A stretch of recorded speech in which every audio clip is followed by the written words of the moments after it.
કુશળ મંગળ છે. જે જે ચાલતું હોય ચાલુ રાખો. વાતો કરતા હતા અમે. હા, તો એ ફ્રીક્વન્સી મેચ થાય ને તો તમારે કોઈની સાથે આત્મીયતા થાય. પછી એવું નહીં કે માનવ સાથે, જાનવર હોય, એનિમલ હોય, કોઈ પરિંદા હોય, ગમે તે વસ્તુ હોય, પણ બનેલી છે બધી ધ્વનિ તરંગથી. હા, એટલે તમારે કોઈ પણ વ્યક્તિની સાથે પ્રથમ પહેલા તમારી ધ્વનિની ફ્રીક્વન્સી મેચ થવી જોઈએ, તો તમારે એની સાથે મિત્રતા થાય.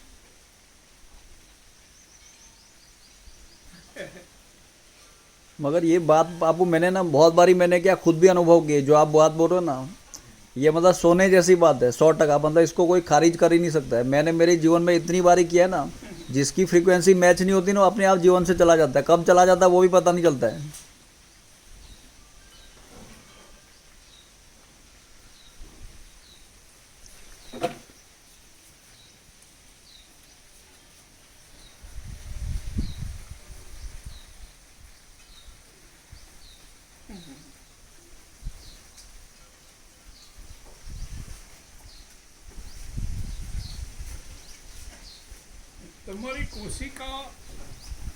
तुम्हारी कोशिकाएं अरबों खरबों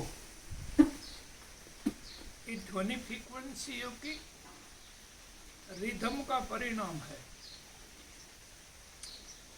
जैसे जैसे राज खुलता गया, वैसे वैसे ऋषि मुनियों ने सेल और कोशिकाओं के बीच की जो रिदम थी वो पकड़ लिया. तो अमर हो गए सब. मृत्यु है ही नहीं. मृत्यु तो तब आती है जब हमारा सेल और कोशिकाओं के बीच में एनर्जी चैनल बंद हो जाती है. और एनर्जी चैनल तब बंद हो जाती है जब हम योग का अभ्यास नहीं करते हैं, खाते पीते हैं और सो जाते हैं. तो इसीलिए वृद्धावस्था आ जाती है.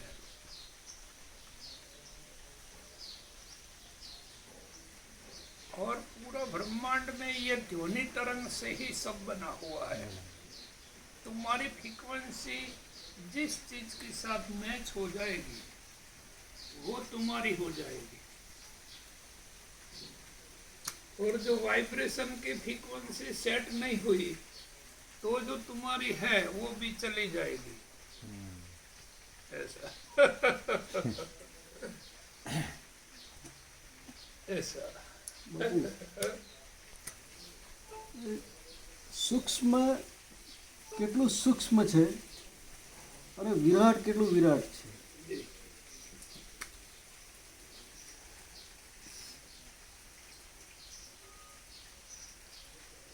तो बस तरंग से विभू तक की ये यात्रा है.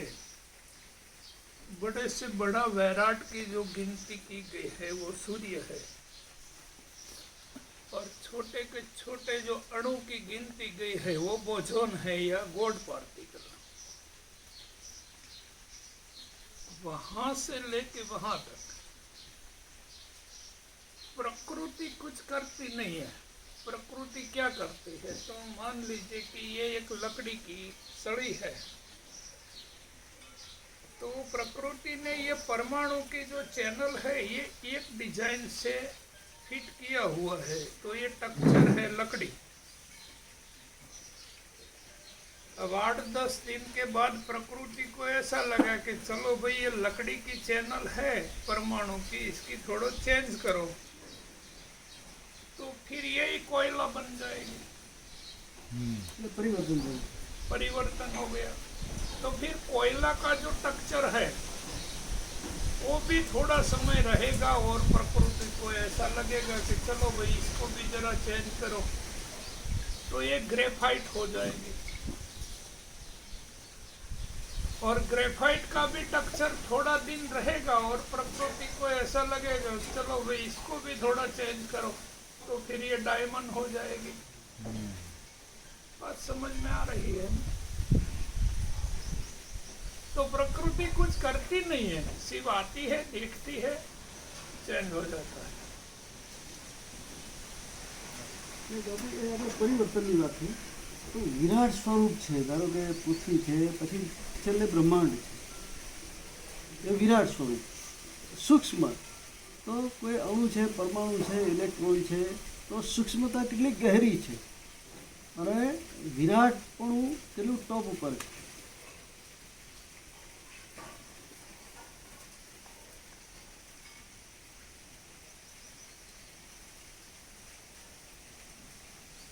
બસ એક વિભુ છે ને એક અણુ છે.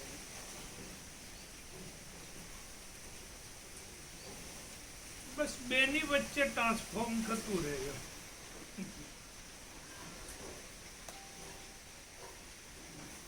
અણુ છે વિભુ.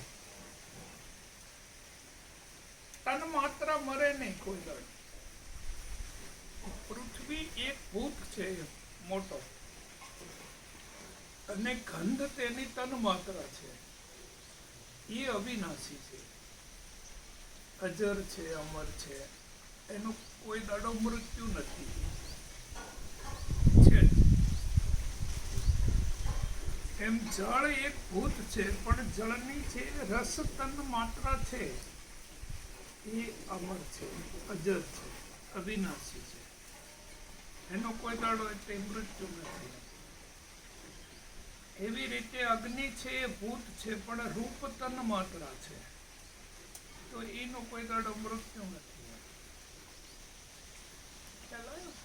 સૂક્ષ્મ વાયુ ભૂત છે પણ સપ્રશ્ય તન માત્રા. આકાશ ભૂત છે પણ આકાશમાં જે ધ્વનિની ફ્રીક્વન્સી છે, સાઉન્ડ શબ્દ, એ તન માત્રા છે. એટલે આ વિશ્વનું સંચાલન તન માત્રાથી થાય છે.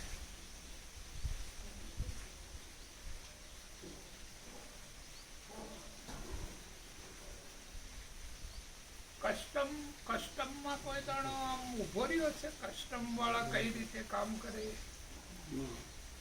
એરપોર્ટ ઉપર હોય છે ને, કસ્ટમમાં મારા દીકરા કોઈ વખત છે પેલા હેપ્સી નહીં આવતા કાળિયા, એમાંય કોકીન ને એવું બધું લાયા હોય, હિરોઈન ને એવું, ડ્રગ્સ. તો લાયા મારા દીકરા એવી રીતે હોય કે આમ પેલા ડેટકા હોય મોટા, દેડકામાં ખવડાવીને મૂકી દીધું હોય.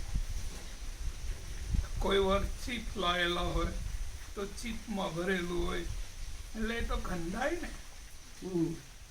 મરી ગયેલી હોય. એટલે એ ધારણાથી લાયો હોય કે કોઈને ખબર ના પડે.